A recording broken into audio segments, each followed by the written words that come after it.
and welcome to ARTFul Insights. I'm Shane Farrell, the Digital Projects and Programs Manager for ARTZ Philadelphia, and together you and I are going to look at some art today. This video is produced in partnership between Dementia Society of America and ARTZ Philadelphia. Each month we offer a live program where a small group of people talk about a work of art or works of art from museums and cultural centers around the country. It's a different museum or cultural center each month, and in addition to that live program, we also produce a video like the one you're watching right now. We look at the same works of art as we did in the live group, but with the video it's 30 to 40 minutes in length. You can watch it anytime, day or night, that might suit you. And it's an opportunity to have a more intimate, self-driven conversation about the art. I'll ask a few questions to get us started, give you a few things to think about. I'll share some of the observations and thoughts that folks from the live group brought up that I think might be interesting for you to consider.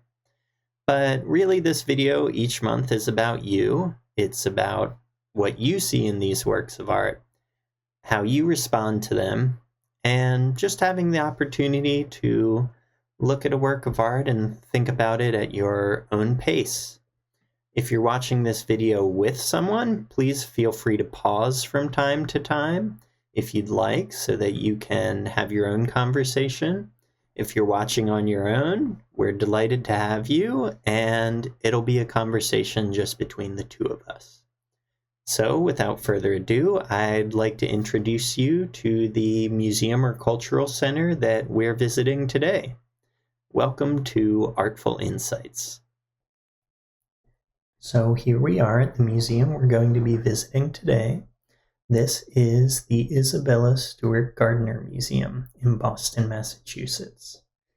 Isabella Stewart Gardner built this museum as a sort of dream project of hers. She had been collecting art for some time and decided to build a building to house it that was modeled off of a 15th century Venetian palazzo. So that's the building we're looking at right now. That's why it has the very unique look that it does. Throughout the process of building the building, she was very, very involved to the point that apparently the architects and engineers kind of had to keep her away from the construction site. So she used the museum to house many of the works she had been collecting before she started construction on the museum. And in 1924, when she passed away, she created a trust that ensured that the museum would be open for the enjoyment and education of the public forever. And since then, the museum has been continuously open to the public. Its collection spans all sorts of cultures and periods of art, but there's big emphasis, as you might imagine, in a building that is based off of a 15th century Venetian palazzo on a lot of Renaissance era art. There are many famous artists that you might recognize the names of in the collection of the museum: Raphael, Botticelli, Michelangelo, just to name a few. And to add a little bit of a fun fact, or perhaps a not so fun fact, in the 1990s, the museum was the victim of one of the largest art thefts of all time. That's still sort of an unsolved mystery, where a number of very famous works of art that are worth quite a bit of money were stolen and have never been recovered. So just kind of an interesting tidbit about this museum. It's undergone some expansions since 1903, when it originally opened, in 1924, when the trust was created to make sure it was accessible continuously to the public. They expanded with a new building focused on history and preservation in 2002. And Now that we've learned a little bit about the museum, about its history, about its collection, why don't we go ahead inside and take a look at the artwork that we're going to be looking at today. So here is the artwork that we're going to be looking at today. I want you, before we have any sort of conversation about this, just to take some time on your own to look at this artwork and see what you notice. Where does your attention go first? And then after that initial thing that you notice, what other details do you start attending to in this artwork? So just take a few moments, let your eye go wherever it wants to go, let your mind take you wherever it wants to take you, and just take some time to observe. After you do that, we'll come back together and we'll have a little bit of a discussion about it.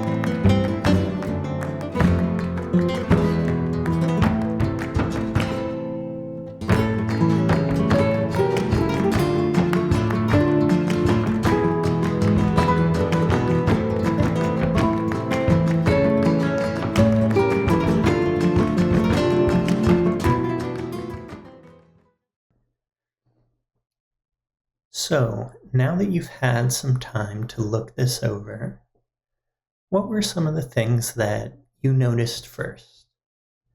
What caught your attention? I'd be very curious to hear what sort of things you noticed about this right away. What jumped out at you?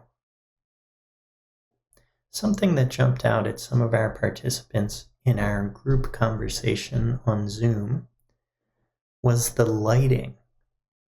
What do you notice about the lighting of this artwork?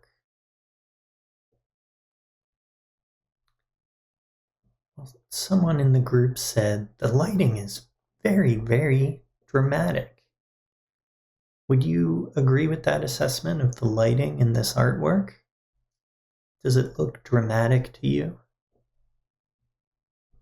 It looks kind of dramatic to me. I think I would tend to agree with that. What about it do we think is particularly dramatic? What gives that kind of feeling of very intense lighting?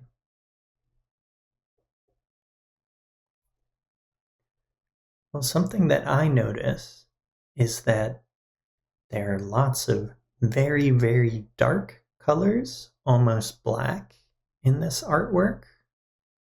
And then there are very bright spots of light as well. So for example, if we look at the dress of the figure here, it's very, very bright, almost kind of dazzling white. But then if we look in the area around her, there is very, very dark, almost pitch black kind of colors. And you'll notice something kind of similar throughout. The figures in the background, very dark colors. We can barely even see the bottom half of them. And then very kind of bright white shirts. The shadows in the background are something we might notice as well. We have these very clear cast shadows on the wall. There's a lot of very high contrast, and there's a lot of elements like the shadows that add maybe a sense of drama or movement. A question that we'll ask a lot when we talk about lighting in our group discussions is, where do we think the light source is coming from? If you look at this artwork, is there a particular place you think that the light might be coming from?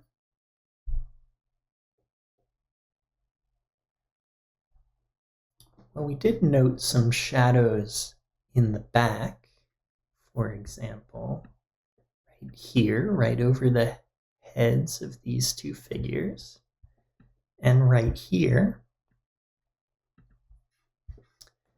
So that might indicate that there's a light source directly in front of where these figures are. That would also explain why the dress on the figure toward the side here is so bright white, because maybe there's a light right in front of her. How do you think the lighting in this painting creates a certain mood? Does it make you feel a particular way? And why does it make you feel that particular way?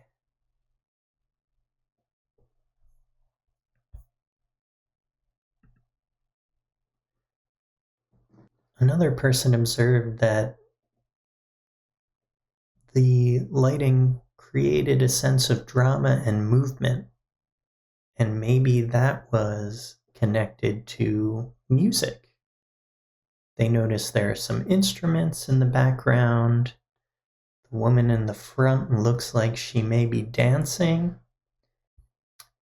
And if we look very closely at this shadow back here, we might notice that we see similar shapes to the woman in the front.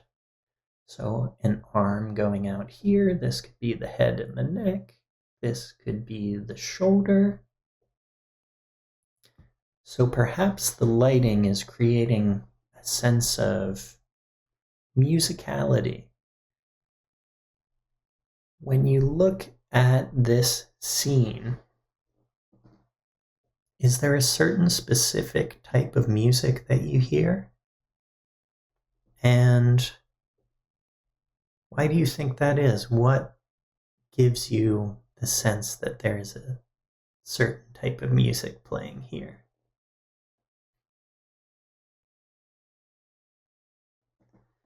I'd be very curious to know what sort of tunes you're hearing when you look at this painting. It might sound a little bit strange to say, what do you hear when you look at a painting? But when we see people playing musical instruments, like these two men here in the background, we kind of naturally start to wonder what kind of tune they might be playing, right? One of our participants in our discussion on Zoom said, I think they're playing flamenco music. What do you think? Is that the kind of music that you're hearing? Or do you hear something different?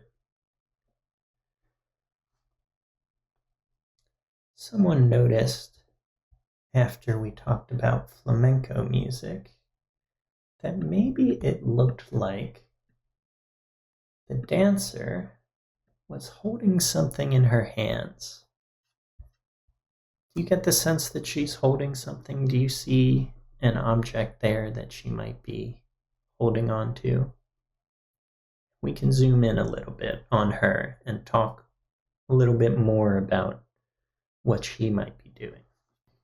So now that we've zoomed in a little bit more on the dancer, let's talk again about the possibility that she's holding something. So someone had mentioned maybe she's holding castanets. So she's holding an instrument, basically, that's helping her make a kind of percussive sound. Do you get a sense looking at this that you're hearing very percussive type of music, very focused on drums and other percussion sounds and rhythm? Someone else mentioned Oh yeah, in flamenco music, don't dancers often stomp on the ground to make a certain kind of percussive noise to go along with the rhythm of the music? It looks like the dancer here might be lifting up on her skirt with this hand so that her foot down here can stomp on the ground and make a sound. And that brings up a number of interesting questions. So, for example, what sort of dancing do we think this person is doing? Do we get the impression that it's a very intense kind of dance where she might be stomping and moving very dramatically and making a lot of noise as she moves across what might be a stage? Or do we think this is kind of a gentler kind of dancing?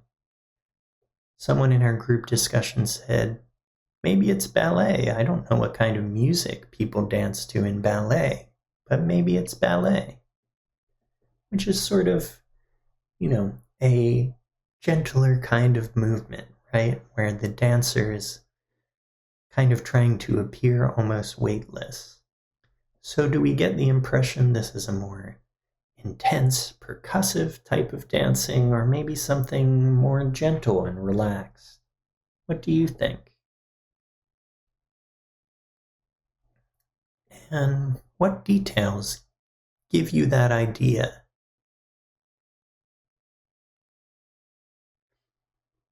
Well, something that might guide us in trying to figure out what sort of music and what sort of dancing are happening here are what all the other figures are doing. And there is one figure in particular, right here, that one of our participants noticed during our group discussion on Zoom. So let's zoom in on him a little bit. So when we look at this figure here, what does it seem like they're doing? What does this posture indicate to us? What do you notice about them first?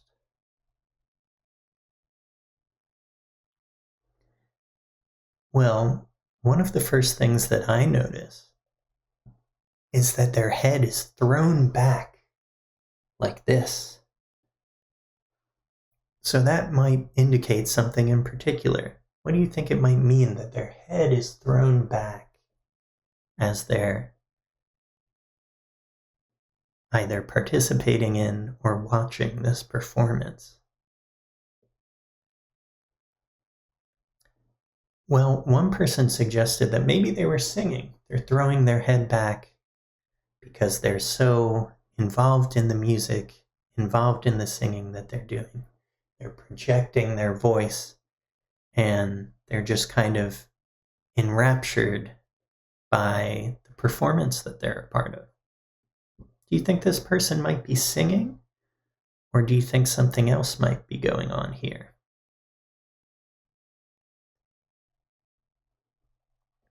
Another person suggested that maybe this person is just so taken in by the performance that they're kind of throwing their head back, just kind of shouting out about their enjoyment.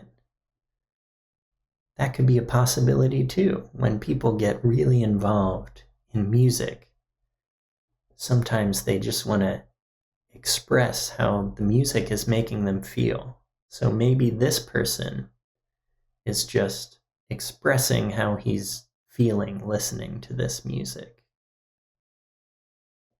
And how do we think he looks like he's feeling? What do you think? To me, whether he's singing or reacting to the music, it looks like he's having a very intense reaction to it. His mouth is open pretty wide, his head is thrown back. To me, it seems like he's really involved in what's going on here. Have you ever gone to a concert or seen a musical performance that made you feel this way, like you just wanted to throw your head back and shout out? You were so involved in the music you were hearing. I would love to hear about what your experiences are with music that have made you feel very intense emotions, the way it looks like this man might be. So why don't we zoom back out for a moment now? So now that we've zoomed back out, what else do we notice about this artwork that we haven't talked about already?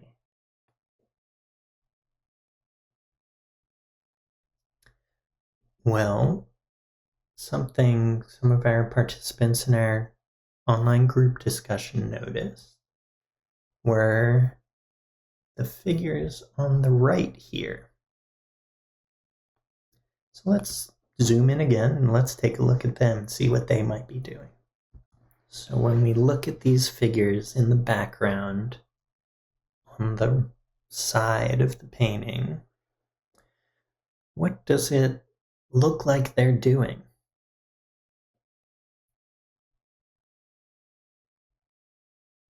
Well, someone suggested that it kind of looks like they're clapping.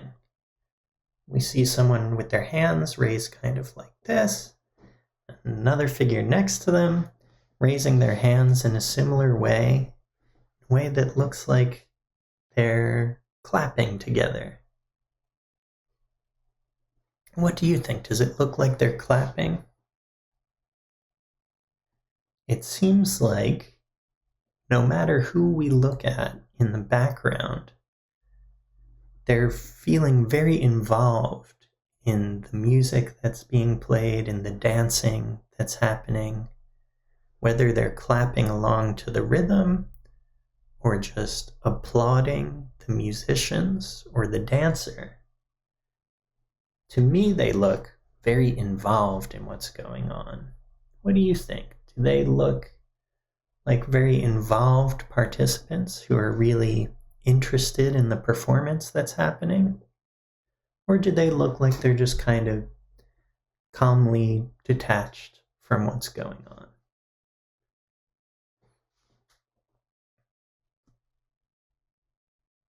Well, it seems like whatever's happening here is really making people feel very passionately about it. We have people clapping, we had a man throwing his head back, perhaps to sing or just to shout out.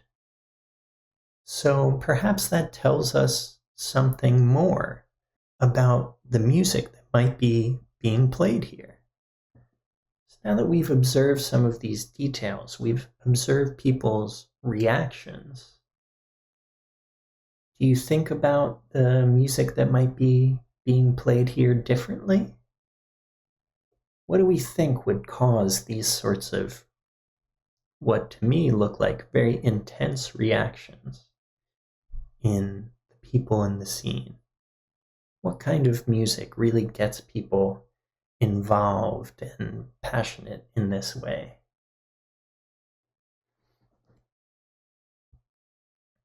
Well, as we think about that question, let's zoom back out for a moment and observe some other things about the painting.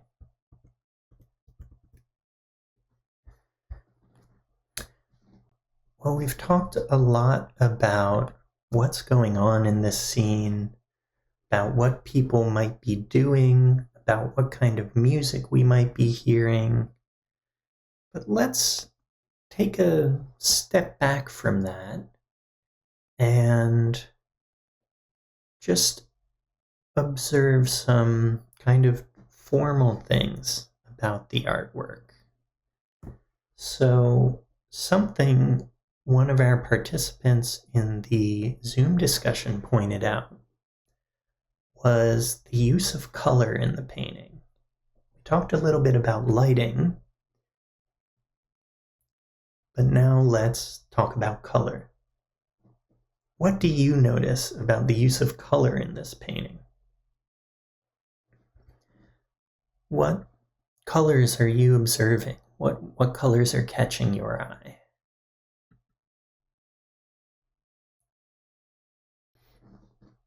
Well, one of our participants noted that the artist was working with a very limited palette. Would you agree with that? Do you think there's a kind of small amount of colors in this painting? I would sort of tend to agree with that. We see a lot of blacks, grays, white colors, maybe some brown colors down where the ground is here. Then we see a few splashes of really bright colors. Where do you notice really bright colors in this painting? Well, I noticed them in a couple places. First, I noticed them over here at the people we were looking at a few minutes ago on their clothing. So we see this kind of bright red-orange color on the dress here, the kind of purpley color here. There's some bright colors tucked into what is otherwise a pretty black, white, gray, and brown painting. And then we see over here another bright color, another kind of red-orange, right on this chair here. What do you think about the use of color? There's not a ton of different color in this painting, and then there are these very bright areas. It tends to really draw our attention there, doesn't it? Do you find that you are drawn toward these areas with bright color? Well, if we take a look at the chair,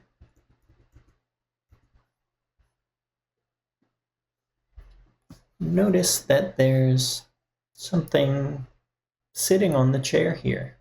What do you think that might be? Why is there just a little object sitting on the chair here? Curious to hear what you think it might be. One of the participants in our group discussion on Zoom said, I think it might be an orange. And there's a certain type of orange that's from Spain and associated with Spain. Maybe it's that type of orange. And this is trying to tell us where we are. That the artist is showing us a particular type, species of orange, to let us know where in the world this artwork is taking place. What do you think about that idea? I thought that was pretty interesting.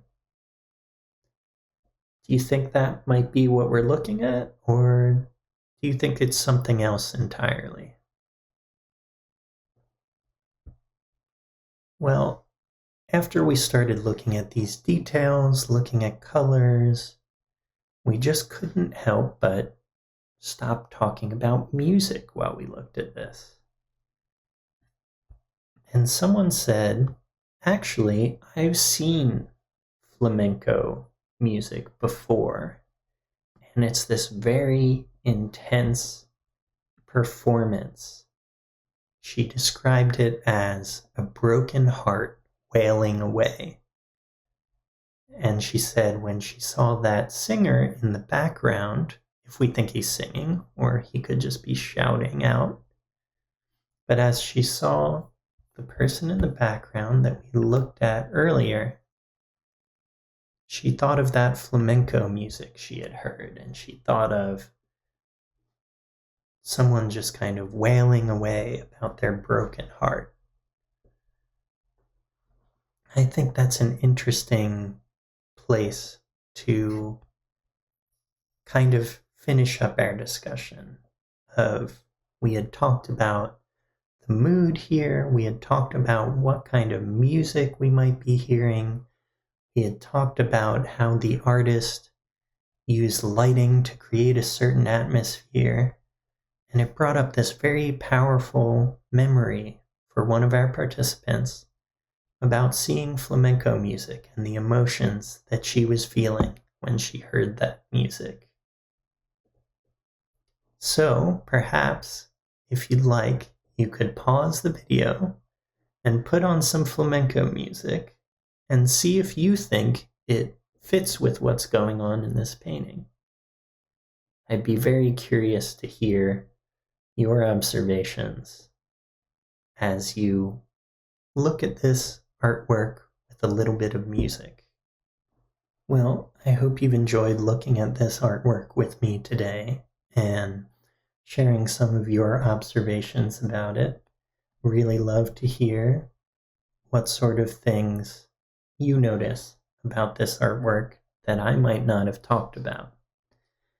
But now that our discussion is wrapping up, I just want to give a few details about this artwork. It's by John Singer Sargent. It's an artist you might be familiar with. And the work is called El Jaleo. It's painted in 1882. It's oil on canvas. It's very large, about 90 some inches by 137 inches. And the title roughly translates as the ruckus. So, when we were talking about the kind of noise we were hearing in this artwork, it was intended to be a kind of very noisy kind of scene, right? A total ruckus. So, perhaps as you look at this one more time and think about the title, you'll pick up on more sounds that you might have heard when you were looking at this. I want to give a big thanks to the Isabella Stewart Gardner Museum for inviting us to look at their collection together. I especially want to thank Elizabeth Reluga, who helped make this program possible. So, just a big thanks to Elizabeth for all of her help. I really hope you enjoyed looking at this artwork with me today, and I hope you might consider joining us at one of our live programs over Zoom that we have toward the end of each month, every month on a Monday. The program is called ARTFul Insights, and if you'd like to join us, you can register at our website, which is artzphilly.org. That's arts with a Z. I hope to see you there. I hope you've enjoyed our discussion today. I'm Shane Farrell, the Programs Director for ARTZ Philadelphia, and this has been another episode of ARTFul Insights.